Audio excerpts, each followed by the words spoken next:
Très bonjour, très chers frères et sœurs. Merci de me recevoir chez vous. C'est encore une fois votre frère, le frère Raphaël. Merci. Nous sommes en train de partager de ce que la parole de Dieu va faire pour vous. Euh, je suis en train de parler de la première chose que la parole de Dieu produit dans la vie d'une personne. Et c'est ça, c'est ce qu'on appelle la nouvelle naissance. Être né de nouveau. Être engendré de Dieu, mais le faire par sa parole.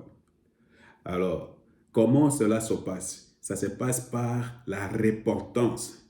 Et je suis en train d'insister sur ce thème de la repentance. Et je ne sais pas pourquoi je suis en train de le faire, mais ça va aider quelqu'un.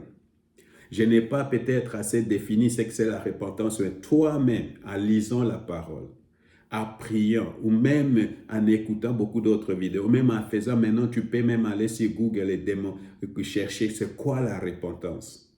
Frère, c'est la condition pour expérimenter Dieu.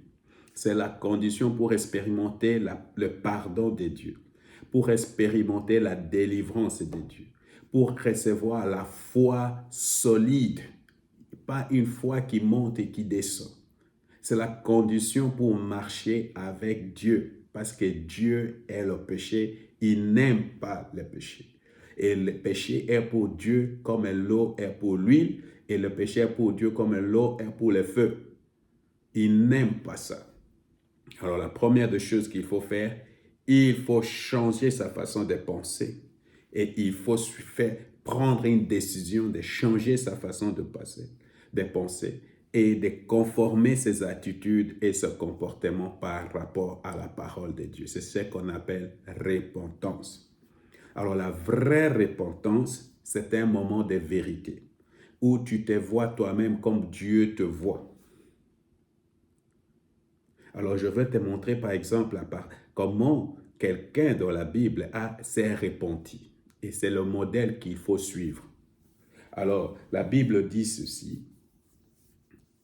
Il s'est mis à réfléchir, Luc chapitre 15, verset 17 à 19. Il s'est mis à réfléchir, s'est dit, combien d'ouvriers chez mon père ont un pain en abondance et moi, ici, je meurs de faim. Je vais retourner voir mon père et je lui dirai, Père, j'ai péché contre le ciel et contre toi. Je ne suis plus digne d'être appelé ton fils. Traite-moi comme l'un de tes ouvriers.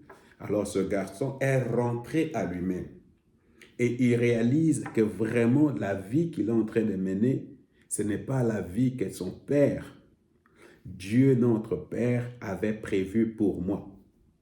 Alors je décide à partir d'aujourd'hui de rentrer. Il réfléchit, c'est un processus qui se passe dans la tête. Et puis après, il décide, il dit je rentre. Et il est retourné vers son Père. Alors c'est ça la repentance. Réfléchir sur sa vie, sa façon de vivre. Est-ce que cette façon de vivre est conforme à la parole de Dieu? Est-ce que ma façon de vivre est conforme à la parole de Dieu, à ce que la Bible dit? C'est ça la réflexion. Si ce n'est pas la réflexion, si cette réflexion a lieu, le Saint-Esprit va apporter une conviction. Et voilà ce que la Bible dit. Jean chapitre 16, verset 9 à 11. Et quand il sera venu, il convaincra le monde, ça c'est le Saint-Esprit, il convaincra le monde à ce qui concerne le péché, la justice et les jugements, à ce qui concerne le péché, parce qu'il ne croit pas en moi, la justice, parce que je vais auprès de mon Père et que vous ne verrez plus, les jugements, parce que le prince de ce monde est jugé. Alors le Saint-Esprit va apporter la conviction, il va pointer le doigt. Ça, c'est pas bien. Il ne faut pas oublier le nom du Saint-Esprit, c'est le doigt de Dieu. Il va pointer. Et quand il va pointer, les remords ne suffisent pas. Il faut prendre une décision de changer son attitude, son comportement. Et c'est ce qui conduit à la délivrance. C'est ce qui conduit à la foi véritable. Alors souvent, il y a des gens qui il faut jamais, mais je voulais insister sur ce fait, excusez-moi, parce que je voulais dire autre chose, mais je voulais insister sur le fait qu'il faut jamais mépriser ces moments de vérité où le Saint-Esprit par son doigt nous convainc du péché. Nous devons prendre une décision. Il ne faut pas faire comme dans Hébreux chapitre 12, verset 14, comme Ésaü. Il a été convaincu, mais il a vendu son droit d'aînesse et après il a commencé à regretter. Vous comprenez, frère?